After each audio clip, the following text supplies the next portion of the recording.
बिस्मिल्लाहिर्रहमानिर्रहीम अस्सलाम वालेकुम। मैं हूं मुबशिर अहमद। तो स्टूडेंट्स, आज हम first year chapter number 4 work and energy, बहुत ही इजी चैप्टर है, इसको हम स्टार्ट करने जा रहे हैं। तो आइए स्टार्ट करते हैं आज का फर्स्ट लेक्चर। तो जी बेटा, आज के लेक्चर का नाम है work done by a constant force. हम वर्क डन को कैलकुलेट करेंगे बाय अ कांस्टेंट फोर्स। अच्छा, ये आर्टिकल शुरू करने से पहले मैं बता दूं कि आमतौर पर वर्क का फिजिक्स में मीनिंग कुछ और है, इसका साइकोलॉजिकल मीनिंग कुछ और है, लेकिन साइंटिफिक मीनिंग कुछ और है।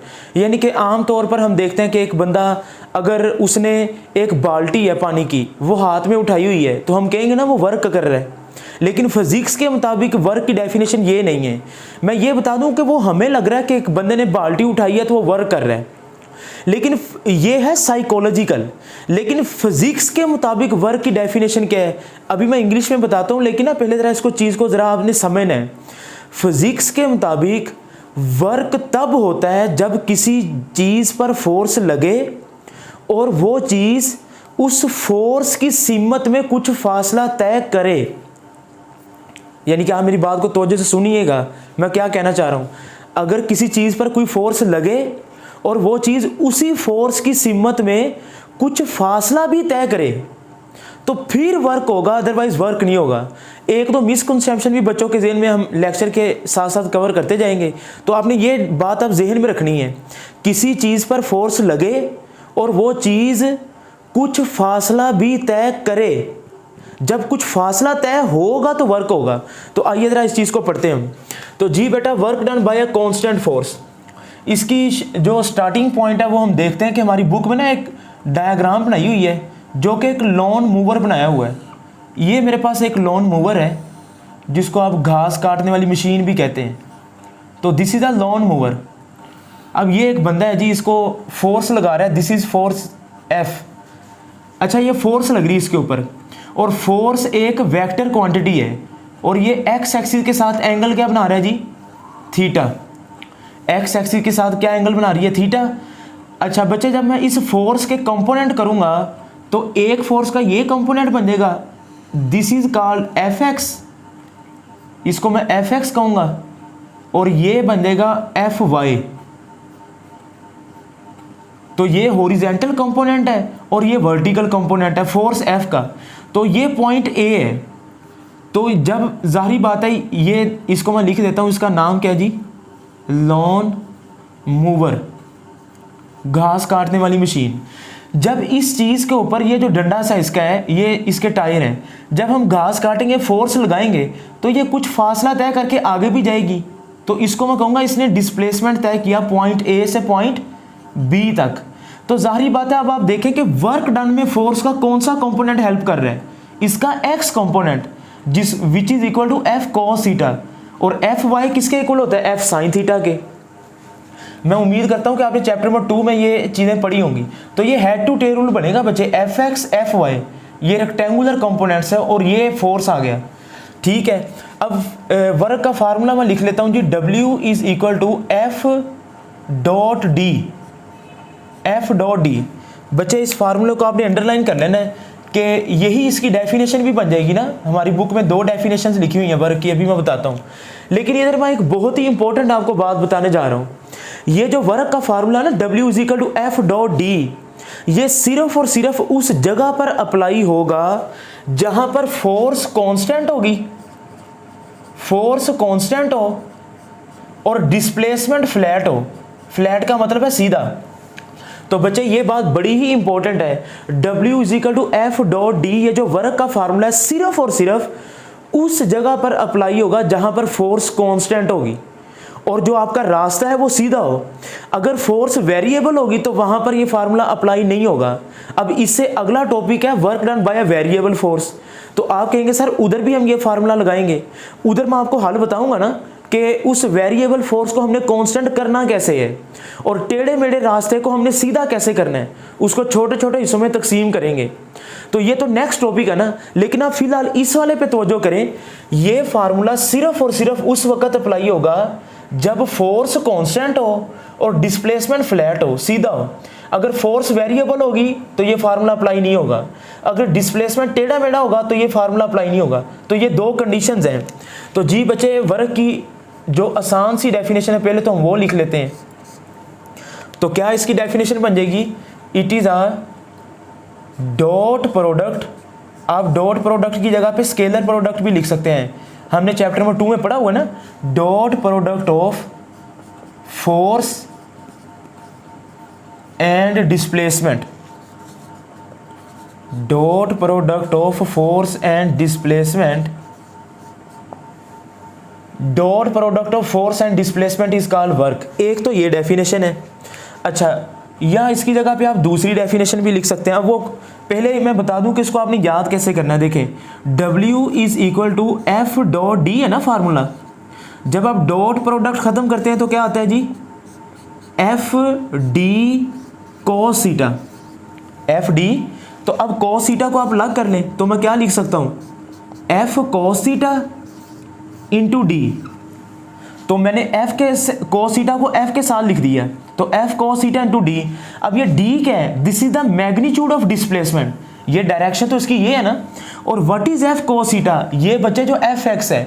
देखना जब आप इसको आगे की तरफ मूव करेंगे तो फोर्स का एक्स कंपोनेंट वर्क करवा रहा है, वाई तो नहीं करवा रहा, तो एफ एक्स की वजह से वर्क होगा। तो इसको आप एफ एक्स भी लिख सकते हैं, f x is equal to f cos theta. इसको आप एफ पैरेलल, एफ के साथ ना यूं दो लाइनें भी डाल सकते हैं, ये पैरेलल का साइन है, which is equal to f cos theta. तो सम टाइम किसी बुक में आपको ये वाला साइन मिलेगा, तो ये पैरेलल का साइन है जो डिस्प्लेसमेंट के साथ पैरेलल है। तो बच्चे इसकी दूसरी डेफिनेशन क्या हो जाएगी, it is the product of, अब ये दो चीज़ों का प्रोडक्ट है, किसका, ये देखें, इस पे गौर करें, डिस्प्लेसमेंट का नहीं, magnitude of displacement, magnitude of displacement. अब ये डी का मतलब क्या है, मैग्नीट्यूड ऑफ डिस्प्लेसमेंट। और क्या लिखेंगे कि ये प्रोडक्ट है मैग्नीट्यूड ऑफ डिस्प्लेसमेंट और फोर्स। बच्चे ये फोर्स तो नहीं है, ये तो फोर्स का एक्स कंपोनेंट है। तो इधर मैं इसके साथ या तो लिखूंगा एरो डाल दें आप एफ एक्स और एफ वाई के ऊपर, क्योंकि फोर्स एक वेक्टर है ना, तो एफ एक्स एक्स वाई, तो ये एफ एक्स और एफ वाई एरोज भी आएंगे क्योंकि ये डायरेक्शन को जाहिर कर रहा है। एक्स एक्सिस में आई यूनिट वेक्टर आता है, वाई में जे आता है, तो बहरहाल इधर मैं डायरेक्शन नहीं ले रहा। तो D is magnitude of displacement और what is F cos theta, it is the product of magnitude of displacement and F cos theta को हम क्या कहेंगे, कंपोनेंट ऑफ फोर्स, कि ये फोर्स नहीं है बल्कि फोर्स का कंपोनेंट है, and component of force in the direction of displacement, in the direction of. तो ये बात लिखनी ज़रूरी है क्योंकि फोर्स के तो दो कंपोनेंट है ना, कौन सा कंपोनेंट है, एफ एक्स, वो वाला कंपोनेंट आपने फोर्स का लेना है जो डिस्प्लेसमेंट की डायरेक्शन में है, एफ एक्स लेना है। अगर आप लिखेंगे ना कंपोनेंट ऑफ फोर्स, वो तो गलत है, वो तो एफ वाई भी हो सकता है ना, फोर्स का कंपोनेंट एफ वाई भी तो हो सकता है। तो ऐसा कंपोनेंट जो किधर हो, in the direction of displacement, displacement की सीमत में हो। तो ये वर्क की दो डेफिनेशन होगी बच्चे, बेशक आप ये वाली कर लें, ठीक है, या ये आपको इजी लगती है dot product of force and displacement, ये भी सही है, ठीक है, आपकी मर्जी है, दोनों में से कोई कर लें। तो जी बेटा नेक्स्ट देखें, वर्क एक कौन सी क्वांटिटी है, तो work is a scalar quantity, याद रखना है, because it is a dot product. Force भी वेक्टर है, डिस्प्लेसमेंट भी वेक्टर है, लेकिन वर्क स्केलर है, इसी वजह से हमने एरो नहीं लगाया। तो ये जितने भी सारी चीज़ें मैं बताने जा रहा हूँ ना, ये एमसीक्यूज के लिहाज से इंपॉर्टेंट है। तो वर्क एक स्केलर क्वांटिटी है। वर्क का ऐसा यूनिट क्या होगा बच्चे बताएं, W is equal to formula क्या पढ़ा हमने, एफ डी। अब मैं डॉट नहीं लिख रहा, मैं मान रहा हूँ कि वर्क आपका मैक्सिमम है, ठीक है, cos 0 1 है, तो इसका ऐसा यूनिट क्या होगा, W is equal to force का यूनिट क्या होता है, न्यूटन, डिस्प्लेसमेंट का metre, which is equal to joule, या इसको जूल भी पढ़ते हैं, इसका साइन है कैपिटल J, ये साइंटिस्ट का नाम है। तो ये मैं इसको हाईलाइट करता जाता हूँ। तो joule is the SI unit which is equal to newton metre. और वर्क एक कौन सी क्वांटिटी है जी, वर्क एक स्केलर क्वांटिटी है। अब इसका बेस यूनिट क्या बनेगा बेटा बताएं, W इज इक्वल टू ऐसा यूनिट जूल है ना, जो कि न्यूटन मीटर के इक्वल है। अब न्यूटन को आप कन्वर्ट करें, न्यूटन किसके इक्वल होता है, kg ms-2, ये आपने पढ़ा है ना, फोर्स का यूनिट न्यूटन होता है, F is equal to ma, mass का यूनिट किलोग्राम है, एक्सलेशन का ये है, तो न्यूटन की जगह पे मैंने ये लिख दिया, ज़रब मीटर एज इट इज़ आ जाएगा। तो इसका बेस यूनिट बन जाएगा kilogram, metre into metre, metre square, S-2। तो बेटा ये MCQ आता है पेपर में कि वर्ग का बेस यूनिट क्या होगा, किलोग्राम, मीटर स्केयर, S-2। ठीक है, इसको पर स्केयर सेकंड भी कह सकते हैं आप। तो kg m⁻², S⁻²। तो ये वर्ग का बेस यूनिट है। अब अगर बेस यूनिट आपको मालूम हो जाए तो आप डायमेंशन तो लिख सकते हैं। अब डायमेंशन याद रखिएगा हमेशा, डायमेंशन के लिए बेस यूनिट पता होना चाहिए। तो किलोग्राम किसका यूनिट है, मैस का, तो मैं लिख दूंगा कैपिटल M। डायमेंशन में हमेशा कैपिटल लेटर यूज करते हैं। मीटर किसका यूनिट है, लेंथ का, तो L लिख देंगे। M का स्केयर है ना, तो L का भी स्केयर आ जाएगा। सेकंड किसका यूनिट है, टाइम का, तो S⁻² है, तो T की पावर भी -2। तो ये इसकी डायमेंशन आ जाएगी बच्चे वर्ग की, आप लोग नोट कर लें, ml² T-2, ml² T-2, ये डायमेंशन है। और याद रखें डायमेंशन के लिए बड़ी ब्रैकेट डालना ज़रूरी है। कुछ बच्चे ये बड़ी ब्रैकेट नहीं डालते, फिर वो गलत कर देते हैं कुछ एग्जामिनर। तो इसका FPS यूनिट क्या बनेगा, FPS का मतलब है फुट पाउंड सेकंड। तो बच्चे ज़रा देखें W = वर्ग का FPS यूनिट। अब ज़रा देखें डिस्प्लेसमेंट का यूनिट क्या है, मीटर ना, डिस्प्लेसमेंट का यूनिट क्या है, मीटर। तो मीटर का FPS में हम करेंगे ना तो ये बनेगा फुट, कि इतने फुट, इसका साइन होता है FT का मतलब है फुट, तो डिस्प्लेसमेंट का फुट बन जाएगा। और फोर्स का जो FPS में यूनिट होता है ना वो होता है पाउंड। तो पाउंड का साइन क्या होता है आपको पता है, LB।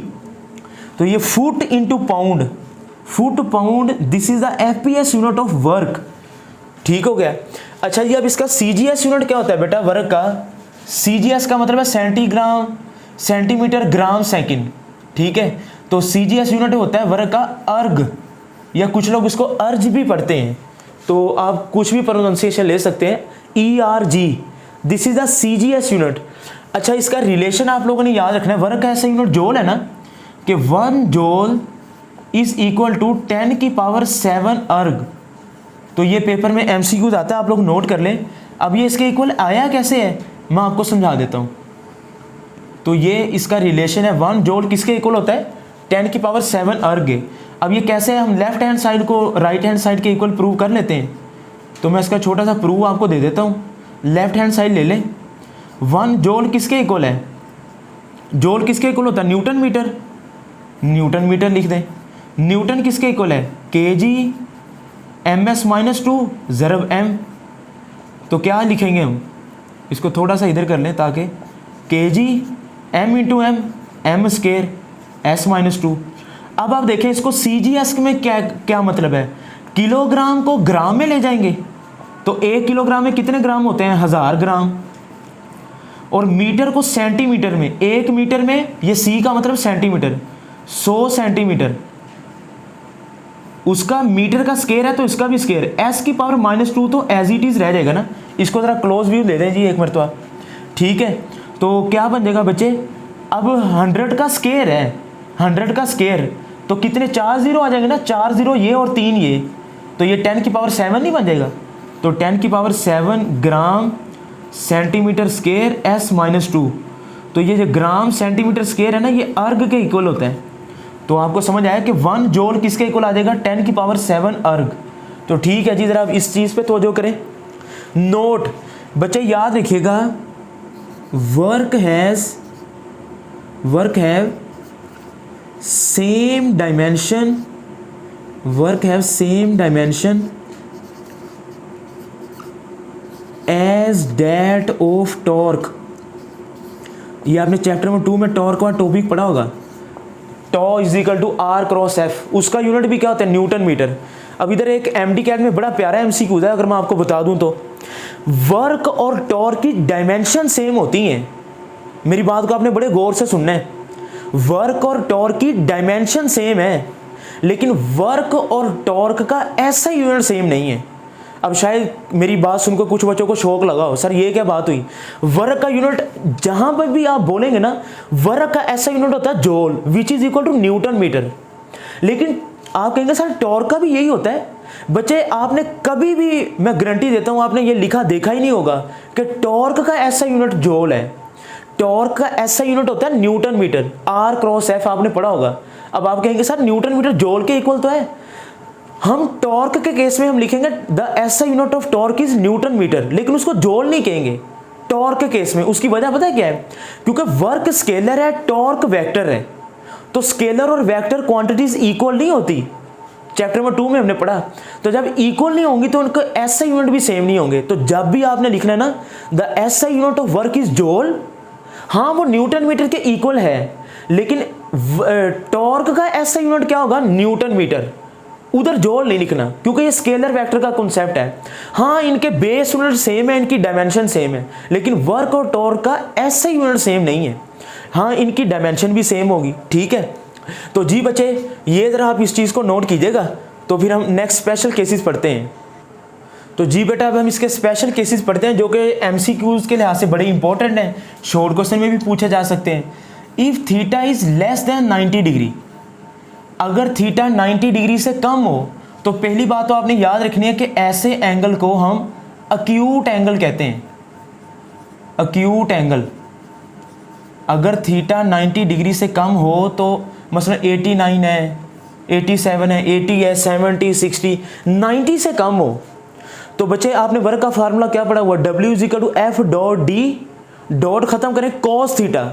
तो 90 से छोटा जो भी एंगल है ना उस पर वर्क की जो भी वैल्यू आएगी वो पॉजिटिव आएगी। तो बेटा आपने ये याद रखना है, अगर एंगल 90 डिग्री से कम होगा ना तो वर्क की वैल्यू जो भी आएगी वो पॉजिटिव ही होगी। तो 90 डिग्री से कम अगर एंगल होगा उस एंगल का नाम क्या है? Acute angle. और ये भी बाज़ का पेपर में एमसीक्यू आता है कि at acute angle work is positive. तो आपको पता तो होना चाहिए कि अक्यूट एंगल कहते किसे हैं? 90 डिग्री से कम वाले एंगल को अक्यूट एंगल। अच्छा जी दूसरा एमसीक्यूज़, अगर एंगल 90 डिग्री से तो बड़ा हो लेकिन 180 डिग्री से छोटा हो, 90 डिग्री से बड़ा हो और 180 डिग्री से छोटा हो, अगर आप इसको जूम करके दिखा दें जी तो अक्यूट एंगल को, अच्छा 90 डिग्री से कम वाले एंगल को अक्यूट एंगल, 90 से बड़ा और 180 डिग्री से छोटा हो बच्चे इसको कहते हैं ओब्ट्यूज एंगल। ओब्ट्यूज एंगल, ठीक हो गया। अच्छा अब 90 से जब आप अब अबव जाते जाएंगे ना 91, 92, 100, 110, 120, 130, तो जो भी कोस की वैल्यू आएगी वो माइनस में आएगी। तो ये बात याद रखिएगा बेटा कि 90 से अगर एंगल बड़ा हो और 180 डिग्री से छोटा हो उस पर वर्क की वैल्यू हमेशा क्या आएगी? नेगेटिव। अच्छा तीसरा केस देखें जी, अगर एंगल हो ही 90 डिग्री यानी कि 90 से छोटा भी ना हो बड़ा भी ना हो तो ऐसे एंगल को राइट एंगल कहते हैं। 90 डिग्री के एंगल को हम क्या बोलते हैं? Right angle. तो आपने वर्क का फार्मूला क्या पढ़ा हुआ? W = F dot d dot खत्म करें cos थीटा, cos 90 क्या होता है? 0। तो याद रखिएगा 90 डिग्री पर वर्क क्या होगा? 0। तो एट राइट एंगल जिसको आप काइमा जाविया कहते हैं वहां पर वर्क 0 होगा। और लास्ट वाला केस है अगर एंगल ही 0 cos 0, तो अब 0 डिग्री वाले एंगल को कोई नाम तो नहीं है, लेकिन ये बात मैं इधर फार्मूले की शक्ल में लिख देता हूँ। F डॉट डी डॉट खत्म करें तो cos थीटा, तो F डी cos थीटा, ठीक है। cos 0 क्या होता है? 1। तो ये आंसर आ जाएगा F डी। तो याद रखिएगा 0 डिग्री पे वर्क जो भी होगा ना वो मैक्सिमम होगा यानी कि F डी के इक्वल होगा। तो ये बच्चे 4 MCQs मैंने आपको पढ़ाए हैं, तो आप इसको नोट कर लें। तो जी बेटा अब हम ग्राफिकल मेथड पढ़ते हैं, ग्राफिकल रिप्रेजेंटेशन ऑफ वर्क। तो ग्राफ भी एक बिल्कुल लैंग्वेज की तरह ही है। ये एक्स एक्सिस है और ये वाई एक्सिस है, ये आपका ओरिजिन है। एक्स एक्सिस पे हम लेंगे डिस्प्लेसमेंट और वाई एक्सिस पे लेंगे फोर्स। ये आपको कॉन्सेप्ट पता है ना कि एक्स एक्सिस पे हमेशा इंडिपेंडेंट क्वांटिटी आती है और वाई एक्सिस पे डिपेंडेंट। अब आर्टिकल का नाम क्या था बताएं? Work done by a constant force. तो जब फोर्स कांस्टेंट होगी we get a straight line. तो ये स्ट्रेट लाइन ये बताती है कि डिस्प्लेसमेंट तो चेंज हो रहा है लेकिन वर्क जो फोर्स है उसकी वैल्यू चेंज नहीं हो रही। तो उसको आप फर्जी नाम दे लें ओ पी, ये क्यू है और ये आर है। तो आप ये लाइन के अंदर जितना भी एरियाज है उसको शेड कर दें। तो जब आप शेडिड करेंगे तो मुझे बताएं कि ये तो एक रेक्टेंगल बन गई। तो आप ग्राफ के ज़रिए भी फाइंड आउट कर सकते हैं। Area of rectangle will be equal to, मुझे बताएं क्या होता है, length multiply by width, length multiply by width. तो ये लेंथ आ गई, ये विड्थ आ गई। तो बच्चे बताएं, या इसको आप लेंथ कह लें, इसको विड्थ कह लें आप, तो ये क्या बनेगा, O P multiply by O R. तो ओ पी की वैल्यू क्या है, O P which is equal to f, तो ये एफ के इक्वल है ना। तो ओ आर की वैल्यू क्या है, डी के, मैंने थोड़ा सा अलग करके लिखा है लेकिन ये इसकी वैल्यू है। तो मुझे बताएं, तो जब हम रेक्टेंगल का एरिया निकाला तो क्या आ गया, f multiply by d which is equal to work. तो ये बेटा एमसीक्यू आता है, फोर्स डिस्प्लेसमेंट ग्राफ का जो एरिया है ना वो आपको वर्क देता है। ठीक हो गया, ये ग्राफिक का रिप्रेजेंटेशन थी। अब आ जाए ज़रा साइड इन्फॉर्मेशन है हमारी बुक में दो। एक आदमी है, उसने एक पेल उठाई हुई है, पेल समझते हैं ना, ये बाल्टी को हम पेल कहते हैं। तो ये पेल आ गई जी। अच्छा, वो फोर्स लगा रहा है अपवर्ड, ये फोर्स अपवर्ड लग रही है, ये बुक की ना हमारी साइड इन्फॉर्मेशन है, और वो यूं सीधा जा रहा है। तो if a person holding a pail, pail stands for बाल्टी, ठीक है, पेल। अगर एक बंदे ने यूं बाल्टी ऊपर को उठाई हुई है तो मुझे बताएं कि उसकी अपवर्ड फोर्स की वजह से, अब यहां पर बड़ी मिसकंसेप्शन है, तो अगर वो अपवर्ड फोर्स की वजह से वर्क बताएं क्या है। मेरी बात जरा ज़हन में रखिएगा, ये बच्चे, अगर एक बंदे ने चीज़ सर पे रखी है ना, कोई भी चीज़ सर पे रखी हुई है, अब मुझे बताएं ना, gravity is always act vertically downward. एक बंदे ने सर पे चीज़ रखी हुई है और वो यूं सीधा जा रहा है, बच्चों से पूछे ना वर्क कितना है, बच्चे कहते हैं 0। बच्चे ये गलत है। असल कॉन्सेप्ट पता है क्या है, अगर एक बंदे ने सर पे कोई चीज़ वजन उठाया हुआ है तो फोर्स ऑफ ग्रेविटी नीचे को और डिस्प्लेसमेंट आगे को, तो ये कहना कि वर्क 0 ये गलत है। ये कहना कि work due to gravitational force 0 है। अगर आपने सर पे कोई चीज़ उठाई है और आप यूं आगे जा रहे हैं तो ये डिस्प्लेसमेंट है। आपने सर पे कोई चीज़ उठाई, फोर्स डाउनवर्ड 90 डिग्री एंगल नहीं बना, तो cos 90 0, वर्क तो 0। हाँ, ये कहना कि वर्क 0 ये गलत है। Work done by gravitational force 0 है, लेकिन वो जो आगे जा रहा है ना, फ्रिक्शनल वाली फोर्स भी तो एक्ट करती है कि नहीं करती। तो ग्रेविटेशनल फोर्स की वजह से वर्क 0 होगा, लेकिन जब वो बंदा वजन उठा के आगे को जा रहा है तो वो फ्रिक्शनल फोर्स की वजह से वर्क होगा, जबकि ग्रेविटेशनल फोर्स की वजह से वर्क नहीं होगा। सॉरी, मैं थोड़ा सा गलत बोल गया हूं, तवज्जो करें। आपने वजन उठाया ना, फोर्स एक्ट डाउनवर्ड, आप आगे को चल रहे हैं, तो ग्रेविटेशनल फोर्स की वजह से वर्क 0, लेकिन फ्रिक्शनल फोर्स की वजह से वर्क होगा, क्योंकि फ्रिक्शन आगे को है, वो बंदा भी आगे को जा रहा है, तो cos 0 1 होता है। तो एक बंदे ने बाल्टी उठाई हुई जी, फोर्स अपवर्ड है, वो आगे को चलता जा रहा है, तो अब फोर्स और डिस्प्लेसमेंट के दरमियान एंगल कितना बना, 90। तो मुझे बताएं कि W इज इक्वल टू, ये बल्कि हल हमने किया ही हुआ है, ये जरा इस चीज़ पे देखें, W is equal to f dot d, इधर मैं लिख ही देता हूँ, W is equal to f dot d, dot खत्म करें तो cos theta, f d cos theta. तो अब इधर cos कितना है जी, 90, तो cos 90 कितना होता है, 0, तो वर्क आ जाएगा आपके पास 0। तो आप ये कहेंगे work done bye upward force is 0। एक और साइड इंफॉर्मेशन हमारी बुक में दिखाई गई है, वो एक बंदा है जी, वो एक दीवार को ना धक्का लगा रहा है। ये वॉल है बच्चे, ये वॉल है हमारे पास ना, दिस इज वॉल, ये दीवार है। अच्छा, एक बंदा उसको खड़ा होकर धक्का लगा रहा है यूँ, ये बंदा है, और वो उस फोर्स पे ना यूँ दीवार पे यूँ धक्का लगा रहा है। तो बताएं कितना वर्क होगा। तो मैं इस दीवार को यूँ धक्का लगाई जाऊँ तो क्या दीवार मूव करेगी, नहीं। मैंने एक बात कही थी, फिजिक्स के मुताबिक वर्क कब होगा, किसी चीज़ पर फोर्स लगे और वो चीज़ कुछ फासला भी तय करे। तो जब आप दीवार पे फोर्स लगा रहे हैं, दीवार हरकत कर रही है, नहीं, डिस्प्लेसमेंट 0 है। इधर एंगल की वजह से वर्क 0 नहीं है, बल्कि डी, तो आप लिखेंगे W is equal to f d, f dot d, dot खत्म करेंगे तो cos थीटा, डॉट खत्म करेंगे तो cos थीटा। अब इधर D 0 है, D, तो जब D 0 होगा तो वर्क भी 0 होगा। तो जब बंदा दीवार को धक्का लगा रहा है तो डिस्प्लेसमेंट 0 है, ठीक है। तो ये बच्चे नोट करें जी। तो जी बेटा एक MCQ जरा जाते जाते देखें, which of the following, WOF का मतलब है which of following work is maximum, कि ये जो ऑप्शन दिए गए ना 100 जूल, -200 जूल, 80 जूल, 40 जूल, आप बताएं कि मैक्सिमम वर्क कौन सा है। अब इधर बच्चे पता क्या करते हैं, बच्चे कहते हैं जी 100 जूल मैक्सिमम है, मैं पूछता हूँ बच्चों वो क्यों? बच्चे कहते हैं सर 80 छोटा है 40 छोटा है, ये तो निकल गए ना। अब 100 और 200 में से ये बच्चे कहते हैं सर ये 200 तो माइनस का है, माइनस में जो चीज़ जितनी बड़ी होती है वो छोटी होती है। बच्चे गलत है, वर्क वेक्टर है? नहीं, वर्क तो स्केलर है। प्लस और माइनस का साइन तो ये बता रहा है जब आपने वर्क की, जब इस तरह का ऑप्शन आ जाए ना, आए ना पेपर में कि कौन सा वर्क मैक्सिमम है, आपने देखना है कि नंबर कौन सा बड़ा है। 200 है ना, तो 200 joule minus 200 joule is maximum work. Minus को नहीं देखना आपने, माइनस तो डायरेक्शन शो कर रहा है। प्लस का मतलब है कि आप किसी चीज पर वर्क कर रहे हैं, माइनस का मतलब है कि आप पर वर्क हो रहा है। तो ये प्लस माइनस सिर्फ इस चीज का मतलब है, वर्क तो स्केलर क्वांटिटी है। तो जब भी आपसे मैक्सिमम वर्क का पूछा जाए आपने माइनस साइन को नहीं देखना, बस ये देखना है कि नंबर कौन सा बड़ा है। तो बच्चे आई होप कि आज का लेक्चर आपको अच्छा लगा होगा। अपना बहुत सा ख्याल रखें, दोस्तों के साथ लेक्चर को शेयर भी करें। मुबशर अहमद को दें इजाज़त। अल्लाह हाफिज़।